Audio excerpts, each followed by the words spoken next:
Ndokutenda imauya makazara horo ino zvinovere maoko zvinoratidza vanhu vane rudo.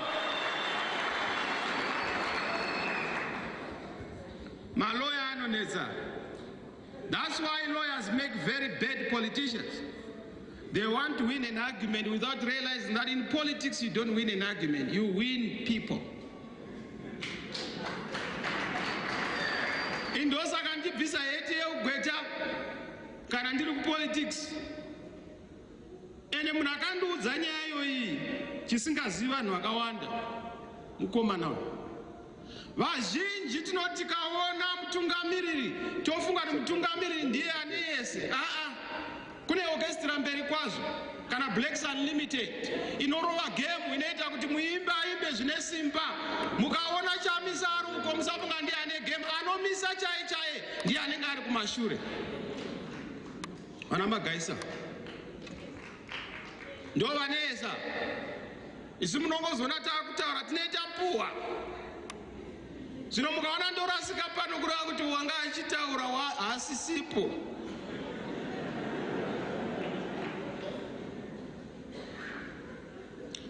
One thing I want to say. Yes, ZANU-PF yakatitira zvakashata. Yes, nyika yedu iri kuita zvakashata. But kune chinhu one chandoda kuti acknowledge. Mukaona Dr. Magaisa vakwanisa kuenda ku Kent University and be a lecturer. Mukaona Professor Mtambara vaenda ku MIT to be one of the superstar intellectuals in the world. Vana Dr. Mandaza, vana Dr. Makoni, kunana Sadak. It tells you kuti education yedu paneo chakanaka chatinofana ku acknowledge.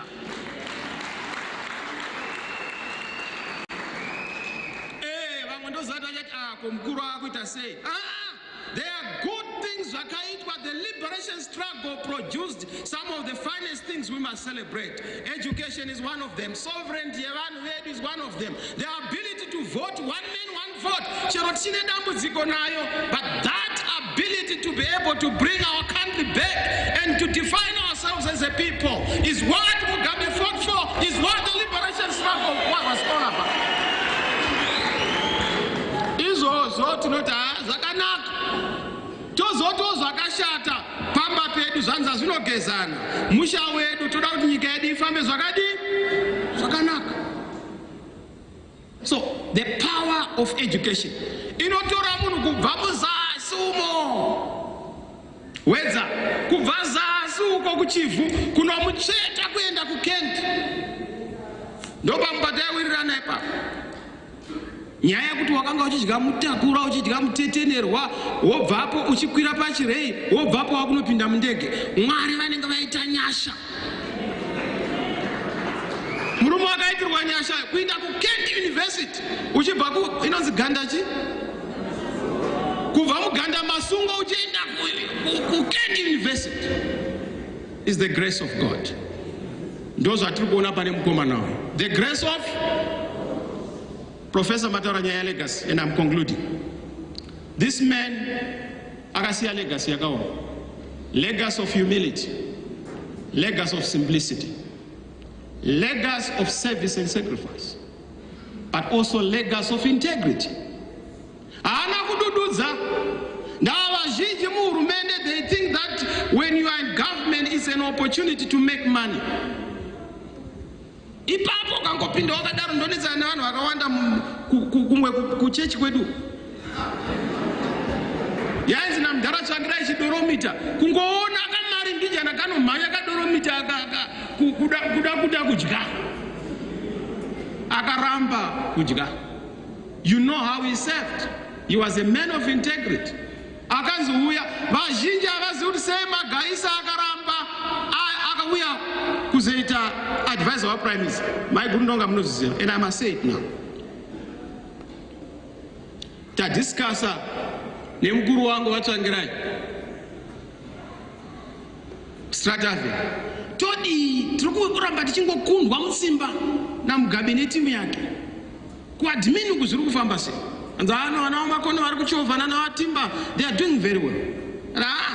Yes, but ngatiwedzere fire. Todi so takataura mazita mashanu atakati ari kufanira kuti kuite vanhu vanouya kuzoshanda in the office of the Prime Minister to give oomph to our firepower. Anga asati auya Magaisa. We had 5 names. Debros Mchena, Tawanda Mtasa, another one. Mangwari 5, including Magaisa. So Yachimira ndino wafonera one by one. Ndinzwe kuti anokwanisa kuuya ndiani. Vamwe vese vakanga vari unable to come. Mukoma Alex akati I'm able to come. All the way from the UK. Kuuya kuzoita basa rokusumudzira nyika. Ene munozati pakauya Dr. Magaisa game rakachinja. Kana vakomana vamwe kumhiri kuya vakatanga kunyora kuti game raita sei? Because he was a man of ideas. He was a man ari grounded.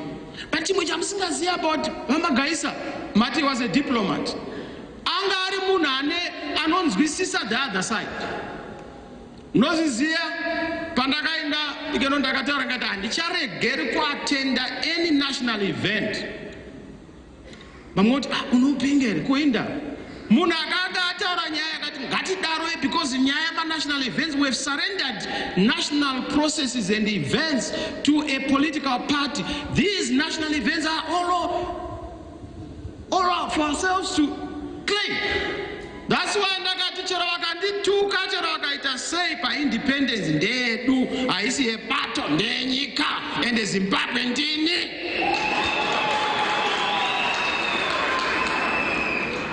That's Magaisa for you.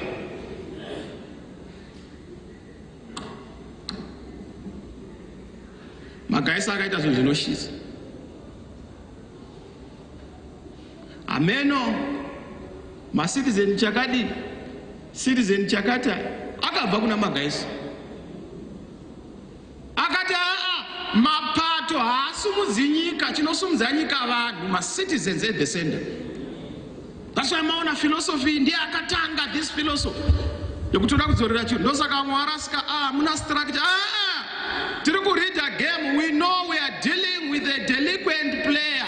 But kana uchitamba ne delinquent player, you don't take advice from their coach.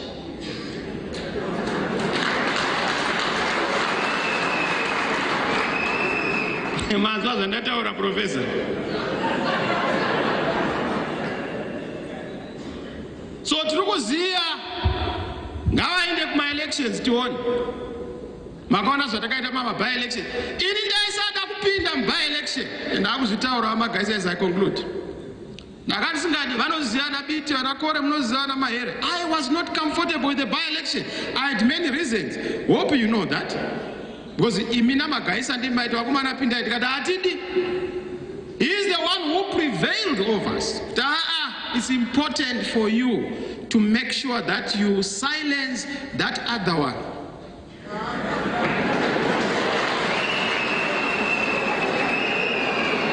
Inantogonne kumutaura. Wezakati usiyana nazo ezosenda. Takapinda by-election, you saw what happened. Anga kuti wamainda akakudza kuti chi? Because I now respect your advice. Because kana uri leader at times unogona ignore the advice of your advisors. Thank you, Dr. Magaisa. Thank you for what you did. Fantastic work. You used the truth as a weapon of liberation and never violence. Aida peace murumeyo, aida rugari. Kushayika kwake kupererwa kwedu. He was a great advisor, a great mind, and more fundamentally, aida kumusha kwake Zimbabwe. Ndio zvairamba ari kuko ainyora about our country. I salute you, Dr. Magaisa. I salute you for the work that you did. You left us a legacy. Kufa kwemujoni kamba haivarwi, wakati udza ukatisira kuti basa ngaribatwe, wakati pamunongedzo chiguno wakatendeka, tinotera chiguno ichocho kusvika tanombora uchi hwenyika, wakati udza kuti mamvura une bhazi redu tinoritora chete, mamvura